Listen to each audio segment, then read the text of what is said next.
ব্যক্তিগত জীবনে সারা রাজ্যের বহু মানুষের সঙ্গে আমি কানেক্টেড, আমি আমার কথাই বলছি। তার মধ্যে কেউ ডাক্তার আছেন, তার মধ্যে কেউ WBCS অফিসার আছেন, ইঞ্জিনিয়ার আছেন, কেউ প্রাইভেট কোম্পানিতে বড় জায়গাতে আছেন। অর্থাৎ আমি একদম শিক্ষিত লোকের কথা বললাম। পাশাপাশি অনেক মানুষ আছেন যারা আমাদের এখান থেকে বাইরের দেশে গেছেন, কারণ এখানে কাজের ব্যবস্থা নেই।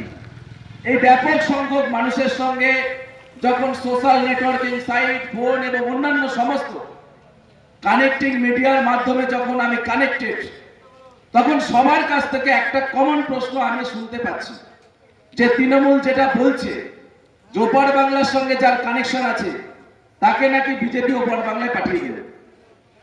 অর্থাৎ একবার ভাবতে হবে যে জালটা কতদূর পর্যন্ত তৃণমূল কংগ্রেস জড়িয়ে ফেলেছে। যে একজন ডাক্তার MBBS করার পরে, MD করার পরে সে আমাকে ফোন করছে, আমরা একই স্কুলে পড়তাম, যে ভাই আমি কি সিএতে আবেদন করবো কিনা, আমার থেকে 10 বছরের বড়। তো সেই দাদাকে আমি বললাম, দেখো আমার সিএতে আবেদন করার দরকার নেই। কেন? কারণ আমি জন্মগতভাবে ভারতবর্ষের নাগরিক। তাহলে আমার থেকে তুমি 10 বছরের বড়, তুমি আরো 10 বছর আগে পৃথিবীতে এসছো, ভারতবর্ষে এসছো, তাহলে তোমার কেন নাগরিকত্বের প্রয়োজন আছে? ফলে স্বাভাবিকভাবে সেদিন আমি ধরে নিলাম যে আমরা যতই বলি না কেন, আমরা যতই টিভিতে দাঁড়িয়ে আমাদের নেতারা বলুক না কেন, বাংলার অধিকাংশ মানুষের মধ্যে এই কনফিউশনটা আছে। তাই আমরা সেদিন রাজনৈতিকভাবে সিদ্ধান্ত নিয়েছিলাম যে তৃণমূল কংগ্রেস তো মাইক বাঁধবে, যদি তৃণমূল কংগ্রেস মাইক বাঁধে আমরা কাউন্টার বাঁধবো, যদি নাও বাঁধে তাও আমরা পাড়ায় পাড়ায়, বাজারে বাজারে আমরা এই সিএ, SIR এই সমস্ত তথ্যের উপরে দাঁড়িয়ে মানুষকে আমরা সত্যিটা তুলে ধরব। তাই আজকে রানাঘাট উত্তর পূর্ব বিধানসভার এই 5 নম্বর মন্ডল সভাপতির নেতৃত্বে যে আমাদের পথসভা চলছে, সেই পথসভার প্রত্যেকটি ভারতীয় জনতা পার্টির নেতৃত্বকে আমি আমার পক্ষ থেকে আমি গৈরিক অভিনন্দন জানাবো। পাশাপাশি মঞ্চে যারা বসে রয়েছেন, আমাদের স্থানীয় প্রধান বসে রয়েছেন, বলিষ্ঠ একাধিক নেতৃত্বরা বসে রয়েছেন, বসেছিলেন, আপনারা আছেন, আপনাদেরকেও ধন্যবাদ, কৃতজ্ঞতা, ভালোবাসা জানাবো। এবং সর্বোপরি আমার ধারণা যাদের জন্য আমরা মাইক বেঁধেছি, যে লোকটি ভারতীয় জনতা পার্টির সঙ্গে সরাসরি যুক্ত, তার মধ্যে কনফিউশন আছে কিন্তু কম, কিন্তু যিনি বিজেপিকে ভোট দেয় তার মধ্যে কনফিউশন বেশি। আর আজকের এই সভা থেকে আমি আশা করি সেই সমস্ত মানুষ আমাদের মাইকের মধ্য দিয়ে বক্তব্যটা বেশি শুনছে। যতটা না আমরা শুনছি, আমার ধারণা তারা অনেক বেশি পরিমাণ গুরুত্ব দিয়ে শুনছেন। ফলে তাদেরকে আমি স্পেশাল ধন্যবাদ জানাবো যে আপনারা আপনাদের ব্যস্ততম সময় আজকে একটা অত্যন্ত পবিত্র দিন আমাদের কাছে, আমরা যারা হিন্দু সনাতনী ধর্মকে বিশ্বাস করি, মেনে চলি, কারণ আজকে জন্মাষ্টমী, প্রায় বাড়ি বাড়ি, ঘরে ঘরে জন্মাষ্টমীর উৎসব পালিত হয়। তারপরেও একটা রাজনৈতিক কর্মসূচি রাখতে আমরা বাধ্য হলাম, কারণ মানুষকে সত্যিটা তুলে ধরা দরকার আছে। তাই খুব বেশি ঘুর পেঁচিয়ে আমি কথা বলবো না, খুব সহজভাবে বলতে চাই। যত মানুষ পশ্চিমবাংলায় বসবাস করছেন, যারা বাংলায় কথা বলেন, তাদের যদি বাঙালি হিসাবে ধরে নিই, তাহলে সেই বাঙালিদের মধ্যে দুটো ক্যাটাগরি আছে। একটা ক্যাটাগরি হচ্ছে যারা হিন্দু, আর আরেকটা ক্যাটাগরি যারা অহিন্দু। মূলত অহিন্দু মানে মুসলমানই ধরছে, কারণ এদের সংখ্যায় সব থেকে বেশি, বাকি যারা আছে তাদের সংখ্যা খুব কম। ফলে টোটাল বাঙালিদেরকে যদি আমরা দুটো ভাগে বিভক্ত করি, তাহলে একরকম বাঙালি আছে যারা হিন্দু, আর এক রকমের বাঙালি যারা অহিন্দু। এবারে আমাদের বক্তব্য প্রথমে আমি মূলত হিন্দুদের উদ্দেশ্যেই রাখবো। যে আমাদের নেতারা বলেছে, বিজেপির নেতারা বলেছে, বিজেপির MLA, MP, প্রধানমন্ত্রী থেকে শুরু করে বিরোধী দলনেতা, যে বাংলার কোন হিন্দুদের যদি নাম কাটা যায় SIR এর মাধ্যমে, তাহলে আমরা তার জন্য দায়ী থাকব। আমি আরেকটু আপনাদের সঙ্গে সংযোজন করতে চাই যে একবার আপনারা ভেবে দেখুন, ভোটের সময় CPM ধরুন, কংগ্রেস ধরুন, তৃণমূল কংগ্রেস ধরুন, রাজ্যের ক্ষেত্রে এই তিনটে প্রাইম পার্টি, আর তার সঙ্গে আমরা ভারতীয় জনতা পার্টি। CPM যখন মুসলিম পাড়ায় ভোট করতে যায়, তারা প্রচারে কি রাখে? তারা প্রচারে রাখে যে বিজেপি হচ্ছে হিন্দুদের পার্টি, তোমরা কেন ভোট দেবে। যখন CPM ভোটে প্রচার যায়, তখন তারা কি বলে? যে তৃণমূল হচ্ছে চোরেদের পার্টি, আর বিজেপি হচ্ছে হিন্দুদের পার্টি, উগ্র হিন্দুত্ববাদের পার্টি। কংগ্রেস একই কথা বলে, কারণ বাংলায় কংগ্রেস আর CPM তারা ভাই ভাই। তাহলে যারা হিন্দু তাদেরকে এটা একবারও ভাববেন না আপনারা যে এখানকার শাসক দল তারা বলছে বিজেপি হিন্দুদের পার্টি, সিপিএম বলছে হিন্দুদের পার্টি, কংগ্রেস বলছে হিন্দুদের পার্টি, আর আমরা যারা বিজেপি করি আমরা কি এই সত্যটা জানি না? তাহলে আমরা যখন জানি হিন্দুরা আজকে বিজেপিকে ভোট দিচ্ছেন, তাহলে আমরা থাকতে অর্থাৎ আমাদের দল থাকতে হিন্দুরা উপর বাংলায় চলে যাবে, এটা হতে পারে কখনো? এটা কখনো হতে পারে? একবার নিজের বিবেককে প্রশ্ন করুন। ভারতবর্ষে বহু রাজনৈতিক দল আছে, হয়তো ভবিষ্যতে আরো রাজনৈতিক দল তৈরি হবে, কিন্তু কোন রাজনৈতিক দলের নেতার সাহস আছে মাইকে দাঁড়িয়ে বলতে পারে যে বাংলা সহ গোটা ভারতবর্ষে যেখানে যত হিন্দু আছে তাদের সমস্ত রকম ভাবে সুযোগ সুবিধার পাশাপাশি তাদেরকে ভারতবর্ষের নাগরিকত্ব করে দেওয়ার দায়িত্ব একমাত্র ভারতীয় জনতা পার্টি? এই কথা বলার সাহস কোন রাজনৈতিক দলের আছে? তাহলে যারা শাসক দল হওয়ার পরেও তারা একবারে বলতে পারছে না বাংলাদেশ থেকে যে হিন্দুরা মুসলমানের মার খেয়ে নিজের বউয়ের, নিজের মেয়ের, নিজের মায়ের ইজ্জতকে বাঁচানোর জন্য, নিজের ধর্ম পরিচালনা করার জন্য, উদযাপন করার জন্য যারা রাতের অন্ধকারে পালিয়ে এসেছে তাদেরকে নাগরিকত্ব দেওয়ার জন্য তৃণমূল কংগ্রেস কোনোদিন বলেছে? আপনাদের কাছে প্রশ্ন করছি, যারা মাইকে শুনছেন একবার ভেবে দেখবেন, সিপিএম 34 বছর বাংলায় ক্ষমতায় ছিল, তারা যখন 77 সালে ক্ষমতায় আসে, এখন একটু পুরনো কথা বলা উচিত, কারণ সিপিএম তো এর মধ্যে ঘোলা জলে মাছ ধরার চেষ্টা করছে। সেই 77 সালে ক্ষমতায় আসার পেছনে 71 সালে যখন বাংলাদেশ থেকে হুড় করে পালিয়ে যুদ্ধের সময় এই পশ্চিম বাংলা এসেছিল ওপার বাংলার বাঙালি হিন্দুরা, তখন তাদেরকে সেই সময় সিপিএম এর নেতারা বলেছিল যে আমরা যদি ক্ষমতায় আসি তোমাদের নাগরিকত্ব দেব, আমরা ক্ষমতায় আসলে তোমাদের স্থায়ী বাসিন্দা করব। কিন্তু আমরা কি দেখেছিলাম 77 সালে সেই মানুষগুলো ভরসা করেছিল, তাদের আত্মীয় পরিস্বজন বাংলাদেশ থেকে আসার চেষ্টা করেছিল, ক্ষমতায় আসার পরে তারা মরিচঝাপিতে হত্যাকাণ্ড করেছে। ভুলে গেছেন আপনারা? কংগ্রেস এক সময় ডাক দিয়েছিল মরিচঝাপি দিচ্ছে ডাক, বামফ্রন্টের দুর্গ নিপাত যাক। আজকে কংগ্রেসের মুখ দিয়ে সেই কথা বেরোয় না। মমতা বন্দ্যোপাধ্যায় একদিন বলেছিলেন মরিচঝাপিতে যে লক্ষ লক্ষ হিন্দু উদ্বাস্তুদের গুলি করে মেরে দিয়েছিল সিপিএম, ক্ষমতায় আসলে তার তদন্ত হবে। ক্ষমতায় এসে 15 বছর একদিনের জন্য মমতা বন্দ্যোপাধ্যায়ের কাছ থেকে আপনারা মরিচঝাপির কথা শুনেছেন কখনো? আর সেই তৃণমূলের নেতা, স্থানীয় নেতা, ব্লকের নেতা, জেলার নেতা এসে বলবে ওপার বাংলার হিন্দুদেরকে তাড়িয়ে দেবে, আর আমরা সেটা শুনবো? আমরা সেটা শুনবো? আমরা বোকা নই। আজকে আমরা ডিজিটাল ভারতবর্ষে বসবাস করি, আমাদের কাছে সমস্ত তথ্য আমরা ইন্টারনেটের মধ্যে কয়েক সেকেন্ডে আমরা পেতে পারি। এই সিপিএম এর রাজনীতি, এই কংগ্রেসের রাজনীতি, এই তৃণমূলের রাজনীতি আমরা অনেক দেখেছি। ফলে সার্বিকভাবে আজকে যখন গোটা ভারতবর্ষে প্রায় 3 কোটি উদ্বাস্তু হিন্দু যারা বিভিন্ন সময় পশ্চিম বাংলার মাধ্যমে যারা ভারতবর্ষে এসেছেন, তারা যখন নিজের মধ্যে সংকল্পবদ্ধ হয়েছে যে 2019 সালে লোকসভায় যে বিলটি পাস হলো, সেই বিলের মাধ্যমে ওপার বাংলার উদ্বাস্তুরা ভারতবর্ষের স্থায়ী নাগরিকত্ব পেতে পারে, তাদেরকে আর বাসে ট্রেনে দেখলে কেউ থুর বলবে না, বাঙাল বলবে না, এটা বলতে পারবে না। যিনি করে দিয়েছিলেন তার নাম নরেন্দ্র মোদীজি, যে পার্টি করে দিয়েছিল তার নাম ভারতীয় জনতা পার্টি। আজকে তাই সেই উদ্বাস্তু পরিবারের, শরণার্থী পরিবারের সকলে যখন সিদ্ধান্ত নিয়েছে যে বাংলা থেকে শুরু করে বিহার, অন্যান্য জায়গায় যেখানে ওপার বাংলার হিন্দু শরণার্থীরা আছে তারা সকলে বিজেপির পক্ষে ভোট করবে, তখনই মমতা বন্দ্যোপাধ্যায়ের মাথা ঘুরে গেছে। আজকে সেই জায়গা থেকে তারা রাজনৈতিকভাবে ষড়যন্ত্র তৈরি করেছে। এই জায়গায় আপনাদেরকে পরিষ্কারভাবে বুঝতে হবে। একবার ক্যালকুলেশনটা দেখুন। 2020 সালে যখন আমরা দেখেছি লকডাউন পরিস্থিতিতে বাংলার মানুষের হাতে কোনো কাজ নেই, 200 টাকা ইনকাম করার মতন পরিস্থিতি নেই, যখন বাংলার খেটে খাওয়া গরিব মানুষ থেকে শুরু করে তরুণ প্রজন্মের প্রত্যেকে যখন সিদ্ধান্ত নিল 2021-এ আমরা পরিবর্তন করব, বাংলায় তৃণমূল কংগ্রেসের পরিবর্তে বিজেপি ক্ষমতায় আসবে, একবার ভেবে দেখুন। ভোটের ঠিক 3 থেকে 4 মাস আগে তারা বাংলা বিজেপিকে বহিরাগত রাজনৈতিক দল বলল, বিজেপিকে বললো বাংলা বিরোধী রাজনৈতিক দল। আর 5 বছর ধরে একবারের জন্য সেই কথা তারা উচ্চারণ করেনি। আবার নতুন করে তারা শুরু করেছে কখন? যখন 6 মাস পরে নির্বাচন। অর্থাৎ এই জায়গাতে যদি আমরা না বুঝি, তাহলে আমি বলবো আমরা বিবেকের সঙ্গে আমরা ভুল করছি। আমরা আমাদের যুক্তির কথা মানছি না, যুক্তির কথা শুনছি না। যে একটা রাজনৈতিক দল যখন 15 বছর ক্ষমতায় থাকে, তারপরে সে যখন নির্বাচনে যাবে তখন তার নির্বাচনের ইস্তেহার থাকবে যে আমরা কতটা ডেভেলপমেন্ট করেছি, সেই ডেভেলপমেন্টের উপরে দাঁড়িয়ে তোমরা ভোট দাও। কিন্তু এদের কাছে সেরকম কিছুই নেই। তার কারণ এরা জানে বাংলার মানুষ আজকে প্রকৃত সত্যটা জেনে গেছে। তাই আরেকবার সেই পুরনো খেলা আবার শুরু করতে চলেছে। বিজেপি বাংলা বিরোধী, ভারতবর্ষের বিভিন্ন জায়গায় যেখানে বিজেপি সরকার আছে সেখান থেকে নাকি বাঙালিদেরকে তাড়িয়ে দিচ্ছে। একটা ছোট্ট আমি ইনফরমেশন দেবো আপনাদের। আমিও নদীয়া জেলার মানুষ, এই এলাকারই মানুষ, এই বিধানসভার মানুষ।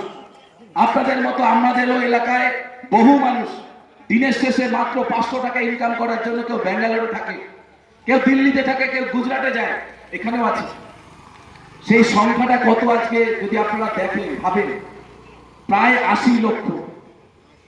প্রায় 80 লক্ষ যারা নিম্ন মেধা, অর্থাৎ যাদের হয়তো সেই অর্থে সরকারি চাকরি পাওয়ার কথা ছিল না, কিন্তু এখানে কাজ করতে পারতো যদি কলকারখানা হতো। যেহেতু নেই, তারা উন্নত জায়গায় গেছে কাজ করতে।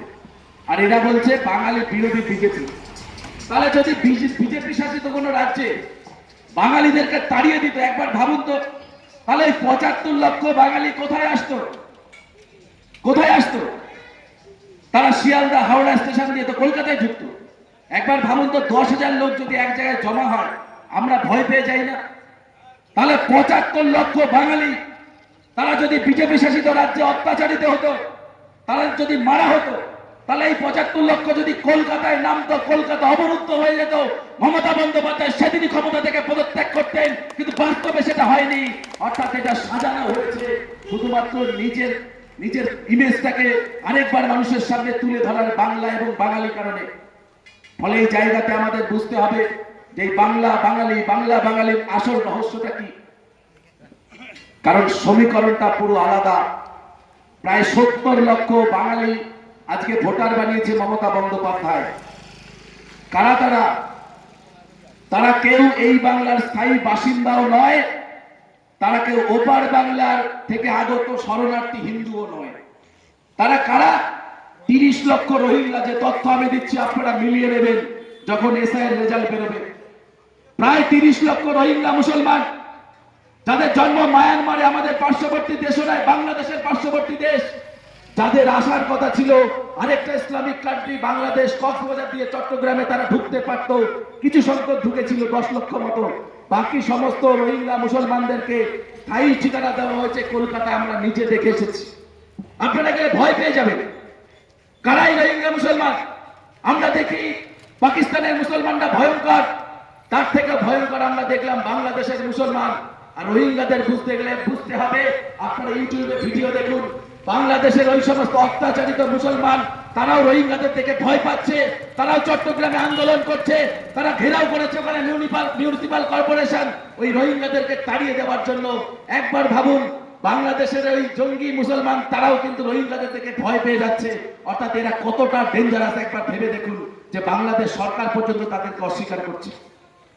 আর আমাদের রাজ্যে আমরা শান্তিপ্রিয় মানুষ।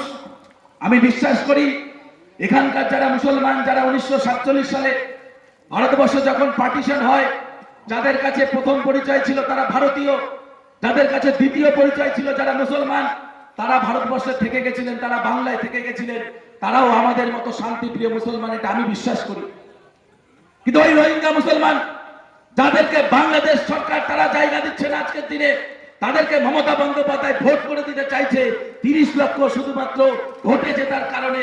আর আমরা যদি কেউ তৃণমূল কংগ্রেস করি, এখানকার হিন্দু আমরা যদি বগল বাজাই যে ভালোই তো হচ্ছে, মমতা বন্দ্যোপাধ্যায় এসআর বিরোধিতা করছে, একবার ভেবে দেখুন ওই রোহিঙ্গা মুসলমান কালকে তোমার বাড়িতে যাবে, তোমার মুন্ডু কাটবে, তোমার পরিবারকে রক্তাক্ত করবে, সেদিন বাঁচানোর জন্য কেউ থাকবে না। মনে রাখবেন বন্ধু, যদি এবার নির্বাচনে তৃণমূল কংগ্রেস জিতে যায়, তাই এই 30 লক্ষ ভোটারদেরকে কাটাতেই হবে।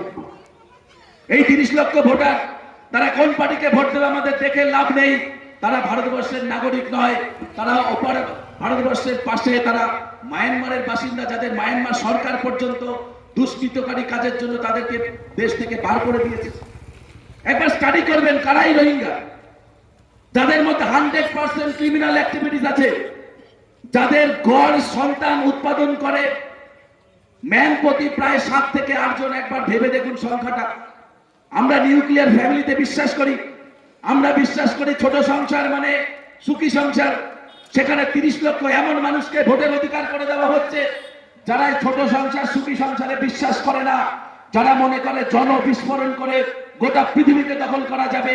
সেই 1 জন 7 জন থেকে 8 জনকে যারা জন্মগ্রহণ করায় তাদেরকে বাংলায় 30 লক্ষকে যদি আজকে নাগরিকত্ব দিয়ে দেয়, এই মমতা বন্দ্যোপাধ্যায় সরকারের কারণে আগামী দিন বঙ্কিমনগর থাকবে না, আমি দায়িত্বের সঙ্গে বলতে পারি। সেদিন তৃণমূল করার লোক পাবেন না, সেদিন সিপিএম এর ওই কথা চলবে না। কারণ বাংলাদেশের মতন ইসলামিক কান্ট্রিতে সেখানে কোনো সেকুলারিজম চলে না, কোনোদিন চলেও নি। ফলে এরা যেদিন সংখ্যাগরিষ্ঠতা পাবে সেদিন কোনো সেকুলারিজম থাকবে না। সেদিন সিপিএম উঠে যাবে, তৃণমূল কংগ্রেস উঠে যাবে, এক নতুন ধর্মের ভিত্তিতে রাজনৈতিক দল তৈরি হবে, যেটা আর যাই হোক না কেন অন্য কোনো মানুষকে তারা বিশ্বাস করবে না, থাকতে দেবে না। ফলে সেই জায়গা থেকে এই এসআইআর বা স্পেশাল ইন্টেনসিভ রিভিশন, যেটা সহজ ভাষায় যদি আমরা বলি ভোটার ভেরিফিকেশন, অত্যন্ত গুরুত্বপূর্ণ। কারণ এই মানুষগুলো, এই 30 লক্ষ রোহিঙ্গা অপর বাংলা থেকে এসে কলকাতার দক্ষিণ 24 পরগনার ডায়মন্ড হারবার, যাদবপুরের মতন লোকসভা থেকে তারা ভোট করে বিপুল সংখ্যক ভোটের তারা অধিকারী হয়ে ডায়মন্ড হারবারের ভাইপোকে 8 লক্ষ ভোটের ব্যবধানে জিতিয়েছে। ভাবুন একবার, 8 লক্ষ ভোটের ব্যবধান, যেখানে 50,000 ভোটের ব্যবধানে জিততে গেলে মানুষের রাতের ঘুম হয়ে যায়, সেখানে 8 লক্ষ ভোটে জিতে গেল। ফলে আপনাদের সকলকে কিন্তু এই জায়গাটা বুঝতে হবে। পাশাপাশি আরেকটা ভোটার আছে যাদের নিয়ে কথা না বললে একদমই হবে না। তারা কারা? তারা বাংলাদেশি মুসলমান। বাংলাদেশি বললেই অনেকের মধ্যে চলে আসে যে আমি বাংলাদেশি, আমরাও কিন্তু অনেকে বলতে গেলে আমরা সেই অর্থে আমরাও কিন্তু পূর্ববঙ্গের লোক। কারণ আমার দাদু 1946 সালে ওপার বাংলা থেকে এপার বাংলা এসেছিল। তাহলে পূর্ব বাংলার লোক মানেই যে তিনি বাঙালি শরণার্থী এরকম কিন্তু বিষয় নেই। একটা বড় অংশের মুসলিম আছে যারা ওপার বাংলা থেকে, কেউ মেডিকেল ভিসায় এসে করার জন্য, চিকিৎসা করানোর জন্য, কেউ কাজের জন্য এসছে। তাহলে সেই সমস্ত মুসলমান যারা ওপার বাংলায়, তাদের উপরে কেউ আক্রমণ করেনি, যাদের বাড়ি ঘর দুয়ার কেউ ভাঙচুর করেনি, যাদেরকে কেউ ধর্মীয় কারণে বাধা দেয়নি, যাদের ধর্মীয় আচার আচরণে কেউ বাধা দেয়নি, তারা কেন আমাদের দেশে এসে বসবাস করবে? একবার ভেবে দেখুন। জাতিসংঘ উদ্বাস্তু যে সংজ্ঞা দিয়েছিল সেই উদ্বাস্তুর মধ্যে এরা পড়ে না। ফলে স্বাভাবিকভাবে আপনি তৃণমূল করতে পারেন, আমার দুঃখ নেই, কিন্তু তৃণমূল করে যদি এসআইআর এর বিরোধিতা করেন, আমি দায়িত্বের সঙ্গে বলতে পারি তিনি রক্তের সঙ্গে বিরোধিতা করছেন, তিনি ধর্মের সঙ্গে বিরোধিতা করছেন, তিনি তার জাতের সঙ্গে বিরোধিতা করছেন, তিনি তার সম্প্রদায়ের সঙ্গে বিরোধিতা করছেন, যার ফল আগামী দিন আপনাকে ভুগতে হবে বন্ধু। তাই আপনাদের কাছে বলবো, রাজনৈতিকভাবে বিজেপির বিরোধিতা করুন, যদি বিজেপির কোনো ভুল থাকে আপনারা বলুন, কিন্তু দয়া করে কেউ এসআইআর এর বিরোধিতা করবেন না। কারণ এই এসআইআর এর যদি বিরোধিতা করেন, আগামী দিনে 40 লক্ষ বাংলাদেশি মুসলিম আর 30 লক্ষ রোহিঙ্গা মুসলিম এরা যদি ভারতবর্ষের নাগরিক হয়ে যায়, তাহলে এখানকার যারা হিন্দু আছেন তারা 3য় শ্রেণীর নাগরিকে পৌঁছাবেন, যেটা মালদা মুর্শিদাবাদে ঘটেছে, যেটা ডায়মন্ড হারবার সন্দেশখালীর মতন জায়গাতে ঘটেছে, যেখানে হিন্দুদের কোনো দাম নেই, হিন্দু বাড়ির মহিলাদের কোনো দাম নেই। তাই রাজনীতি রাজনীতির মতো চলবে, কিন্তু পাশাপাশি সিদ্ধান্ত নেওয়ার ক্ষেত্রে কিন্তু আপনাদেরকে বুঝতে হবে। তাই তো আমরা দায়িত্বহীন ভাবে বলছি যে বাংলার যে কোনো জায়গায় কোনো হিন্দু যে কোনো সময় যদি আসুক না কেন, আইনের মধ্য দিয়ে কিভাবে তাকে নাগরিকত্ব দিতে হয় সেটা ভারতীয় জনতা পার্টি জানে। এটা নিয়ে আপনারা কখনো চিন্তা করবেন না, আপনাদের জন্য আমরা আছি। আমাদের বিধায়ক সাহেব বলেছেন যে তিনি তার বিধায়ক কার্যালয়ে তিনি নাগরিকত্ব সংশোধনী নাগরিকত্বের জন্য তিনি আবেদন করেছেন। আমিও বলছি জেলা যুব মোর্চার সভাপতি হিসাবে, যেহেতু এখনো এসআইআর শুরু হয়নি, এসআইআর এর কি নিয়ম শৃঙ্খলা আনা হচ্ছে সেই বিষয়টি যেহেতু এখনো পর্যন্ত আসেনি, আদেও আমাদের সিএতে অ্যাপ্লিকেশন করার দরকার আছে কি নেই, এই বিষয়টা যেদিন ক্লিয়ার হবে, আমিও দায়িত্ব নিয়ে বলছি পুরো জেলা জুড়ে পাড়ায় পাড়ায় মোড়ে মোড়ে সাইবার ক্যাফেতে আমরা বিনামূল্যে সিএর আবেদন করাবো। যত রকম ডকুমেন্টস লাগে সেই ডকুমেন্টস দায়িত্ব নিয়ে আমি বলছি তাদের ডকুমেন্টস দেওয়ার দায়িত্ব আমাদের। এর জন্য আপনাকে 1 টাকাও দিতে হবে না, সম্পূর্ণ নির্খরচায় আপনি ভারতবর্ষের নাগরিকত্ব পাবেন। সেই নাগরিকত্ব আমরা দেব জেলা যুব মোর্চার পক্ষ থেকে। ফলে অহেতুক চিন্তা করবেন না। যারা দীর্ঘদিন ধরে এখানে বসবাস করছেন তাদের অনেকেরই এই সিএতে আবেদন করার দরকারই হবে না। মাথা থেকে এটা আপাতত তুলে দিন। আপাতত ভাবুন এসআইআর মানে যার ভোটার বাদ চলে গেছে, বা যিনি ডেড ভোটার, বা যিনি শিফট করেছেন এই বিধানসভা থেকে অন্য বিধানসভায়, বিয়ে হয়ে গেছে, আপাতত এই ভোটারগুলোকে সঠিকভাবে ভেরিফিকেশন করার দায়িত্ব আমাদের সকলের। তাই আপনাদের বক্তব্য আমি আর দীর্ঘায়িত করবো না। আগামী দিন নিশ্চয়ই আপনাদের সঙ্গে দেখা হবে লড়াইয়ের ময়দানে। শুধু এইটুকু আমি বললাম, সমস্ত কথা বলার আগে, সমস্ত কথা ভাবার আগে একটা বার ভেবে নেবেন যে ভারতবর্ষে একমাত্র রাজনৈতিক দল, যেটা আগেও বলেছে, যেটা তৃণমূল বলে, যেটা সিপিএম বলে, যেটা কংগ্রেস বলে, একমাত্র রাজনৈতিক দল যেটা হিন্দুদের স্বার্থে কাজ করে। যদিও আমরা সবকা সাথ সবকা বিকাশের কথা বলি, কিন্তু হিন্দু আক্রান্ত হলে তাদের পাশে কেউ দাঁড়ায় না, সেখানে আমরা দাঁড়াই ভারতীয় জনতা পার্টি। তাই হিন্দুদের স্বার্থে, হিন্দুদের জন্য, হিন্দুদের রক্ষার্থে আমরা আছি। আপনারা নিশ্চিন্তভাবে ঘুমান। এলাকার যে সমস্ত মানুষ যারা বক্তব্যের মধ্য দিয়ে আমার কথা শুনছেন, তাদের কাছে আমি দায়িত্ব সহকারে বললাম, আপনি যে বুথের ভোটার, সেই বুথে আমাদের বিএলএ থাকবে, ব্লক লেভেল এজেন্ট থাকবে। যেদিন এসআইআর হবে, যেদিন সরকারি বিএলও আসবে, তার সঙ্গে আমাদের পার্টির লোকও থাকবে। আপনার যে যে ডকুমেন্টস দরকার, নিঃসন্দেহের মধ্য দিয়ে আপনারা সেই ডকুমেন্টসটা দিন। বাকি যা বিষয়বস্তু আছে ভারতীয় জনতা পার্টি বুঝে নেবে। একটা হিন্দুদের ভোট কাটবে না, এটা আমি দায়িত্বের সঙ্গে বলে গেলাম, দায়িত্বের সঙ্গে আপনাদের কথা দিয়ে গেলাম। যদি একটা হিন্দুর ভোটারের ভোট কাটে, তার জন্য আমরা দায়ী থাকবো। আপনারা যে শাস্তি দেবেন, সেই শাস্তি মাথায় তুলে নিয়ে যাব। এই কথা বলে আমি আমার বক্তব্য শেষ করলাম। সকলে ভালো থাকুন। জয় হিন্দ, বন্দে মাতরম, ভারত মাতার জয় হোক। ধন্যবাদ সকলকে।